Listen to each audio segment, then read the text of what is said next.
Hello everyone. आज start कर रहे हैं बीएसटी सिंपल पेपर के 2 मार्क्स के सारे क्वेश्चंस। ऑब्जेक्टिव क्वेश्चन मैंने ऑलरेडी अपलोड कर दिए हैं, आप चैनल पे देख सकते हैं। इसके साथ में अकाउंटेंसी के फर्स्ट सिंपल पेपर के ऑब्जेक्टिव एंड 2 मार्क्स के क्वेश्चन मैंने अपलोड किए हैं, वो भी आप देख सकते हैं। एमपी बोर्ड के स्पेसिफिक केस स्टडीज़ वो सारी अपलोड की गई हैं शॉर्ट के फॉर्म में। 5 केसेस मैंने डाल दिए हैं, बाकी के 15 केसेस भी मैं अभी रिसेंटली डाल दूंगा। स्टार्ट करते हैं वीडियो के साथ में। First question, function of lower level management, कि लोअर लेवल मैनेजमेंट के फंक्शंस क्या क्या होते हैं और कोई भी 2 फंक्शन हमें बताने हैं।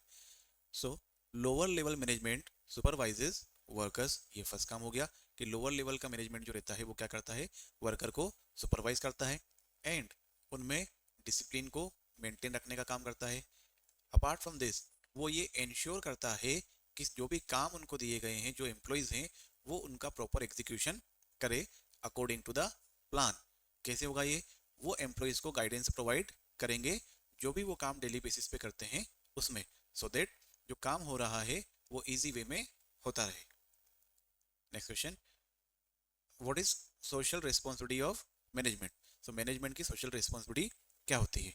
सो मैनेजमेंट को क्या करना चाहिए, फर्स्ट थिंग, उनको अच्छी क्वालिटी के प्रोडक्ट्स प्रोवाइड करवाना चाहिए कंज्यूमर को, ये एक सोशल रिस्पॉन्सिबिलिटी है। एंड जो एनवायरनमेंट है उसको प्रोटेक्ट करना चाहिए।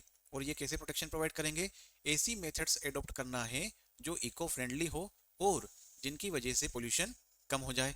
इन सब कामों की वजह से क्या होगा, सोसाइटी का वेलफेयर प्रॉपर होगा या फिर मैनेजमेंट अपनी सोशल रिस्पॉन्सिबिलिटीज को फुलफिल कर पाएगा।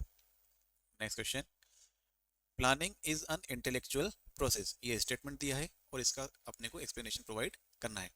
सो प्लानिंग क्या होती है, एक इंटेलेक्चुअल प्रोसेस होती है। क्यों होती है, क्योंकि इसमें लॉजिकल थिंकिंग की आवश्यकता होती है, मेंटल एफर्ट्स लगते हैं एंड केयरफुल एनालिसिस होता है सारे अल्टरनेटिव्स का।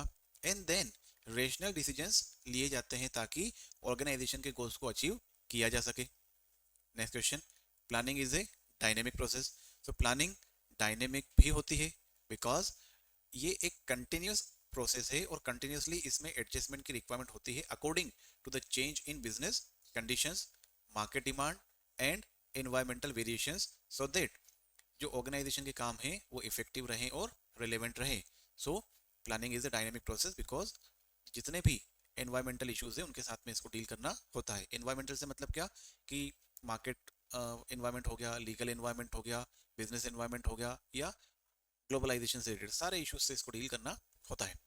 Next, elements of organisational structure. तो कोई से भी 2 एलिमेंट हमें बताने हैं ऑर्गेनाइजेशनल स्ट्रक्चर के, तो इसमें क्या क्या होता है, it includes authority and responsibility, relationship and span of control. Means यहाँ पर 2 चीजें हैं हमारे पास में, एक ऑथोरिटी एंड रिस्पॉन्सिबिलिटी है एंड दूसरा हमारा स्पेन ऑफ कंट्रोल है, जो कि डिटरमाइन किया जाता है रिपोर्टिंग अथॉरिटी के through and the number of subordinates a manager can effectively supervise. Means आपने किसी को अथॉरिटी दी है, पावर दी है, तो पावर के साथ में रेस्पॉन्सिबिलिटी देना भी जरूरी है।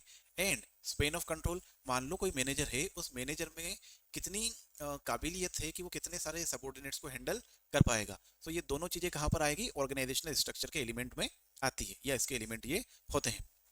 Next question, 2 disadvantages of informal organisation. Informal organisation के तो 2 डिसएडवांटेजेस क्या क्या हैं। पहला, र्यूमर्स, यहाँ पर जब लोग आपस में खुल के बातचीत कर सकते हैं तो because of that reason rumours बहुत ज़्यादा फैलती हैं एंड मिस इन्फॉर्मेशन ज़्यादा स्प्रेड हो सकती है एंड इट में क्रिएट रेजिस्टेंस टू चेंज। इसकी वजह से ऑर्गेनाइजेशन में चेंज को रेजिस्ट किया जा सकता है एंड कॉन्फ्लिक्ट क्रिएट हो सकता है, जिसकी वजह से ऑर्गेनाइजेशन का जो डिसिप्लिन है ओवरऑल वो भी कम होता है। सो इनफॉर्मल ऑर्गेनाइजेशन के काफ़ी सारे डिसएडवांटेजेस होते हैं। बिजनेस में जितने भी चैप्टर्स हैं, जितने भी टॉपिक्स हैं हमारे, तो यहाँ पर आपको सबके डिसएडवांटेजेस एंड एडवांटेजेस, जैसे इनफॉर्मल का एक ये भी है एडवांटेज सेम, जैसे रूमर्स फैलती है, मिस इन्फॉर्मेशन फैलती है, तो इन्फॉर्मेशन जल्दी भी पहुंच जाती है, तो ये एक एडवांटेज भी हो सकता है।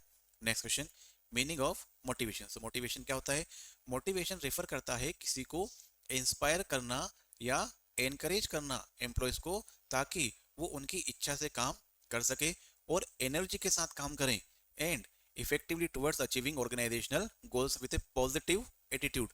तो कई बार क्या होता है, जैसे बच्चे रहते हैं, पढ़ाई करते हैं, आप लोग पढ़ाई करते हैं, पढ़ाई में मन नहीं लगता, आप मोबाइल उठा लेते हैं, कुछ भी करते हैं।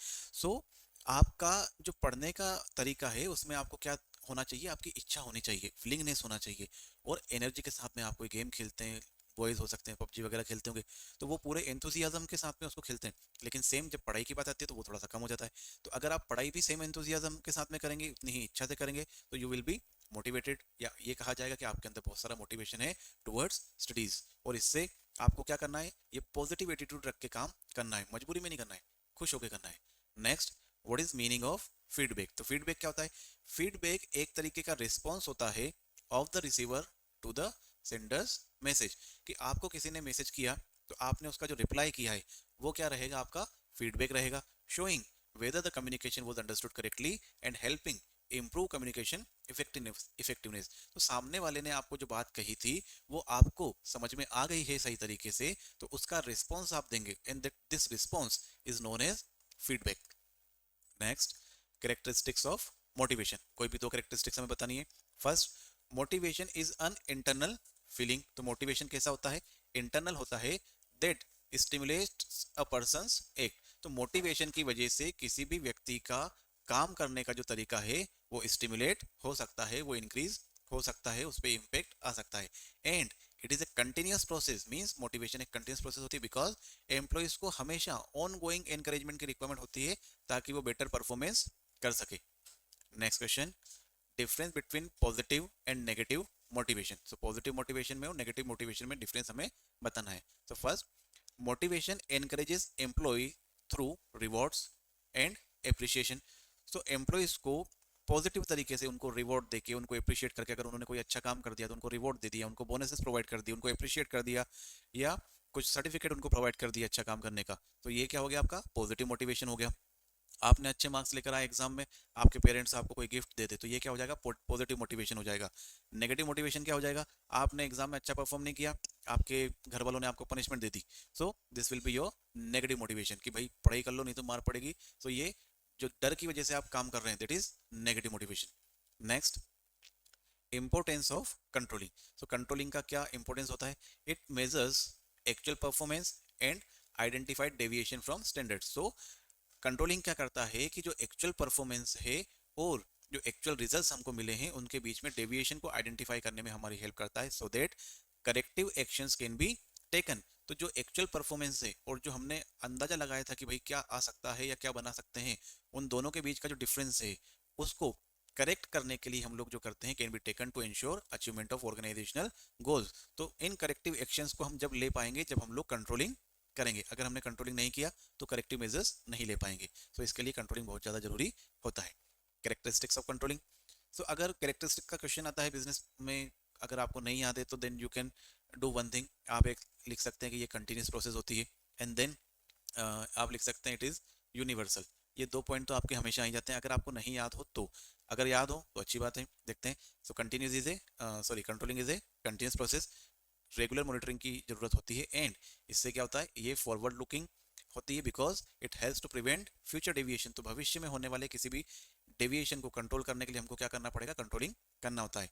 एंड ये कैसे होगा, टाइमली करेक्टिव एक्शंस लेने के बाद में हो पाएगा। मींस आपके अगर अभी हाफ ईयरली में, क्वार्टरली में परसेंटेज कम बने तो आप क्या करेक्टिव मेजर्स ले सकते हैं, आप इस समय ढंग से पढ़ने शुरू कर दें, तो ये करेक्टिव मेजर हो जाएगा। एंड ये करेक्टिव मेजर आपने क्यों लिया, क्योंकि आपका जो एम था, जो आपका प्लान्ड आउटपुट था, उससे कम रिजल्ट आपको मिला है, तो आप ये करेक्टिव एक्शन लेंगे। Next question, relationship between planning and controlling. So इन दोनों को ट्विंस भी कहा जाता है, मैनेजमेंट का प्लानिंग एंड कंट्रोलिंग को ट्विंस भी कहते हैं। ये ऑब्जेक्टिव में पूछा गया क्वेश्चन था कि ट्विंस किसको कहते हैं, तो प्लानिंग एंड कंट्रोलिंग को ट्विंस कहते हैं। Planning sets performance standard. Planning से क्या होता है, स्टैंडर्ड सेट हो जाता है कि हमें कितना अचीव करना है। एंड कंट्रोलिंग हमें क्या बताता है, कंट्रोलिंग कंपेरिजन करता है between actual results with these standards, कि स्टैंडर्ड हमने सेट कर लिया कि 90% बनाना है हाफ ईयरली में, लेकिन हमारे 80% बने, तो ये कंपेरिजन हो गया। डेविएशन कितने का आ गया, 10% का डेविएशन आ गया। अब इसको सही कैसे किया जाएगा, through controlling. Both depends on each other and ensures organisation goal is achieved efficiently. और ये दोनों एक दूसरे के ऊपर डिपेंडेंट होते हैं। अगर इन दोनों को प्रॉपर तरीके से, प्लानिंग को एंड कंट्रोलिंग को, दोनों को प्रॉपर तरीके से एग्जीक्यूट किया जाए तो ऑर्गेनाइजेशन के गोल्स को इजीली अचीव किया जा सकता है। Next, control leads to establishment of discipline, explain. तो कंट्रोल की वजह से डिसिप्लिन आता है, ये एक्सप्लेन करना है।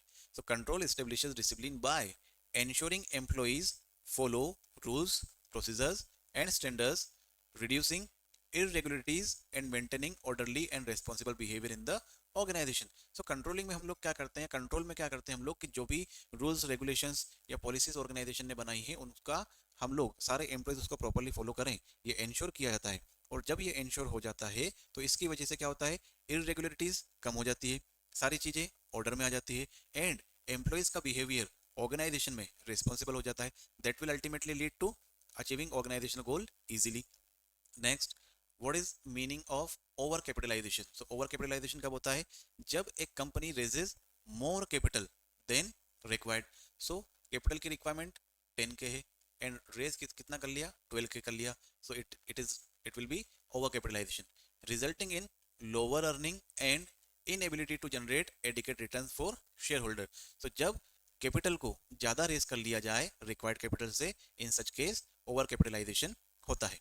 Next question, what is meaning of capital structure? Capital structure का क्या मतलब होता है, refers to the mix of equity and debt used by an organisation to finance its operation. तो कोई सी भी ऑर्गेनाइजेशन इक्विटी एंड डेट का किस तरह यूज करती है सो दैट उसके फाइनेंशियल ऑपरेशंस प्रॉपर्ली कंडक्ट हो पाए, उसको कहा जाता है capital structure and determine its long term financial stability.